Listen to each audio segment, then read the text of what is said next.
Hey guys, make sure you stay until the end. We want to share one advice with you, because if you make that mistake, you may end up spending thousands of dollars on parts and diagnostics that you may actually not even need.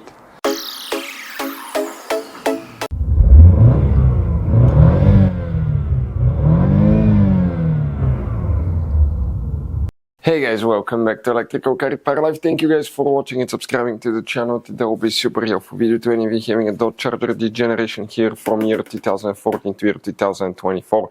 If you have a problem where you have a dead battery, the alternator does not charge, guys, stay with us. We'll explain what most likely causes that. It could be simple fix, but it could be something that can destroy your engine. Stay with us. We'll explain why you need to fix it on time, or you may spend thousands of dollars in repairs. In addition, if you need to buy replacement parts to use at a good price, quick shipping, that way do not waste money and time.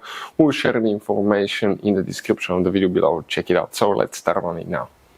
So before we start, guys, let us tell you a little bit about us. Every single car we get here at the garage, we try to make at least 200 to 300 free repair videos.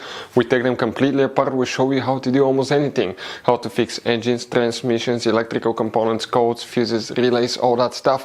Why we guys do it? Because our mission in the shop is to save you as much money as we can. All we need in return, please subscribe to the channel, like the video, that way we can keep making these absolutely free videos for you. And if you want, guys, please check out our YouTube channels. We have more than 15,000 free repair videos that can save you thousands of dollars in future repairs. So if the alternator does not charge the battery, you have a dead battery, what do you guys need to check? Number one thing, guys, first we need to check, the fuse for the battery sensor itself. Then we'll explain what else can easily cause that can destroy your engine as well. What we need to do, we need to open the trunk, guys. When you open the trunk, come in here, that's the carpet liner, lift it up on the back side. You have the spare tire, that's your car battery here.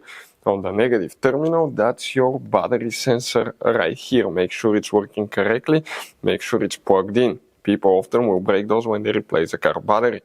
Another thing, behind the battery is the main trunk fuse box. That's what it looks like, that's a closer look. These two tabs, press them together, lift the cover up, and you have that layout here. Before we guys continue, let's explain quickly why it's always a good idea to test fuses and relays. It is, guys, very important to test fuses and relays. On those fuses you cannot clearly see if they're burnt or not, especially you can see in the J-case fuses as well. And if you guys assume, let's say you remove a fuse, you look at it and you assume, guys, that it's actually a good fuse, but it's actually a bad fuse. Sometimes you cannot clearly see that. What can easily happen, guys, at that point, you can put the bad fuse in and you start replacing parts and tools that you don't need to, so you lose your time, you lose your money to fix a problem that doesn't exist, when all we had to do is test the fuse and replace it. We'll put a link to a special video that will teach you how to test fuses, how to check relays very easily as well, guys. So check it out, it will be in the description of the video below. Here, guys, what you need to check, let's zoom in. One fuse will need to be checked for the BMS, and we're talking, guys, if we come in that row here, that's 38, 37, that's right, 36 will be next, that's 35. Fuse number 35, that 5M fuse, that's the one that you will, guys, need to check. Next, if that's not the problem, guys, that's your alternator, right? The alternator, the pulley here is driven by the serpentine belt. Let us show you, guys. That's the serpentine belt here. That's driven by the crankshaft pulley right here. When the engine spins, that's the crankshaft. It will turn the belt. The belt will run the AC compressor, the water pump, and the alternator. And if your belt fell off, that will cause the alternator not to work too. And that can cause red battery light, battery not being charged. But also your water pump will not be functioning, and as a result the engine may start overheating, and if you don't stop it on time you can destroy your engine by blowing a head gasket, cylinder head, engine board. Multiple things can go wrong, and that can cost you thousands of dollars in repairs. So turn the engine off, never put your fingers around the belt, but inspect, make sure that the belt didn't fall off. Bad serpentine belt tensioner, bad belt that broke, idler pulley.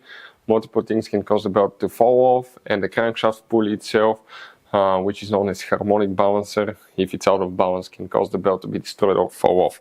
Next, it could be a bad alternator. Now, alternators, guys, can go bad and not charge. We have videos on our YouTube channels, how to test alternator step by step.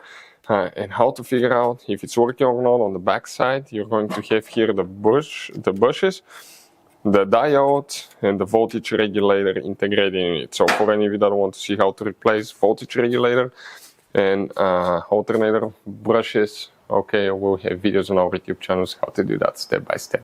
So this guy's dot charger has all kinds of different fuses and relays, different sizes, and those guys, okay, could be really hard to find, especially if you're in the middle of nowhere. One time we needed a replacement, we couldn't get one, we were stuck because we had to wait a few days to get a shipment. So we recommend to buy some spare fuses, relays. Put, guys, some spare ones in the glove box for a peace of mind. We'll put a link in the description of the video below where you can get them at a good price, quick shipping, that way you do not waste money and time. Guys, thank you for watching. Hopefully the video was helpful, and see you guys next time.